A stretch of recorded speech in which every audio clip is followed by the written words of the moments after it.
Okie doke, on to the next segment.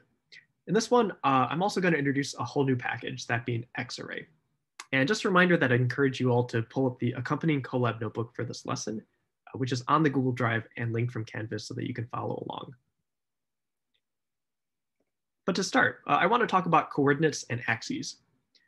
We've been working with NumPy arrays, and we know that they have axes. A 3D array, for instance, has 3 axes. NumPy calls them axes 0, 1, and 2. We can also think of them as x, y, and z, or longitude, latitude, and depth. And we know from indexing that we can identify a value by its coordinates along those axes. Now, in the real world, coordinates along axes help us to identify locations too. So for instance, maps often have a grid system on their margins. You can see over here, aligned with north and south and east and west. So on this grid, for instance, Seattle Center and the Space Needle, that's at C4. And our street systems often have their own grid systems too, with street numbers like First Avenue, Second Avenue, et cetera. And those act as coordinates along the axes of that street grid. Sometimes this grid is aligned with the cardinal directions, like most of Capitol Hill's street grid. Other times it's not, like this here, which is the neighborhood of Belltown. And as we start working with 3-dimensional and 4-dimensional data, you're going to find that the entire Earth has been divided into grids as well. And that simplifies the challenge of mapping parameters like ocean temperature or maybe cloud cover here all around the world.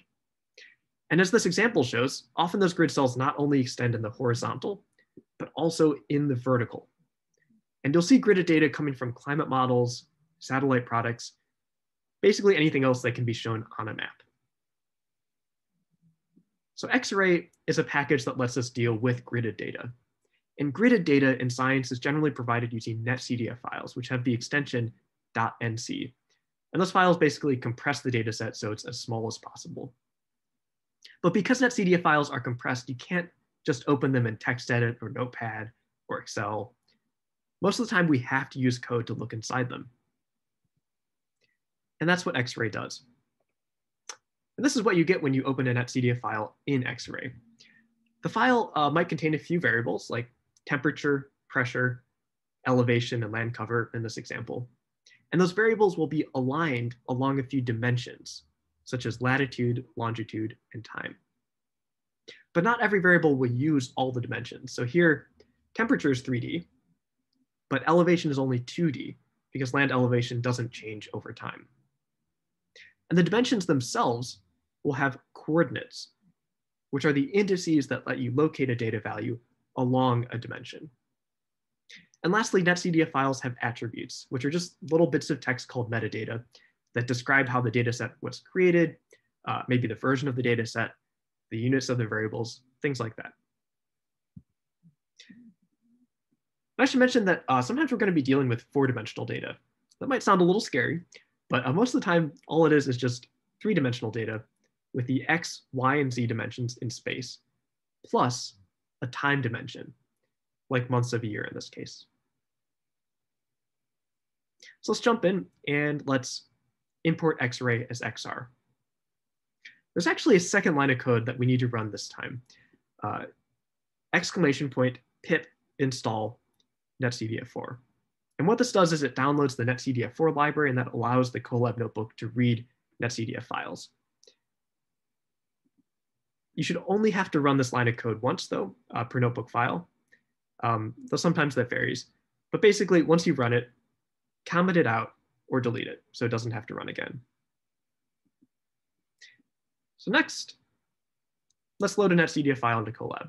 We do that using xarray's open dataset function, which takes the file path, including the file name. And we'll call the result this variable data. Unlike with CSV files, usually you don't actually have to specify any arguments to load the data successfully, but sometimes you do, and you can find those in the documentation at this link here. And the result will be a dataset object, which is just a collection of variables. Each of those variables is a data array object in xarray. So think of it like how a pandas data frame object is a collection of pandas series objects.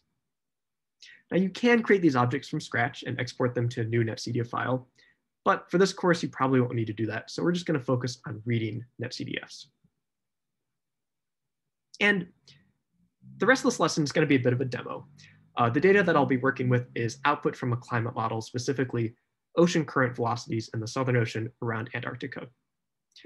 Now, the netCDF file is about 400 megs, and there's a copy in the Google Drive in a folder called lesson number 9 data. The data are 4-dimensional in time, monthly for the year 2012, in the horizontal, provided at a grid spacing of 1/3 of a degree of latitude and longitude, and in the vertical, provided at 13 depth levels. And I've included 2 variables, u, which is the eastward velocity component, and v, which is the northward component of the ocean velocities. And of course, if you want to get the total current speed, you can use the Pythagorean theorem to just calculate that as the hypotenuse from u and v here.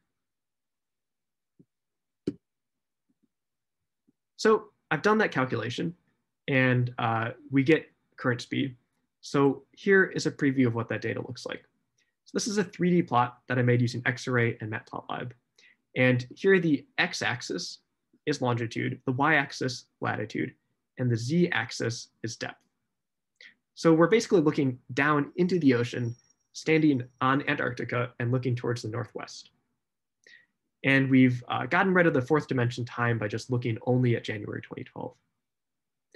Okay, so brighter colors here, those mean faster currents, as this color bar shows. And if you squint, you can actually see South America, Africa, or the south tip of Africa at least, and Australia here as these dark regions where the current speed is 0 because it's land, not ocean. And I've shown 5 depth levels here, and you can clearly see that the ocean is flowing most quickly at the surface because those colors are brightest. And then the currents get slower as you go deeper. If you look closely, you can also make out this blockiness at the bottom. And that's showing the grid and latitude and longitude that the data has been provided on. So we'll be working a lot with this grid using xarray in this segment here. But that's it for this segment. Tune into the next one where we're going to start using xarray to actually look at this data.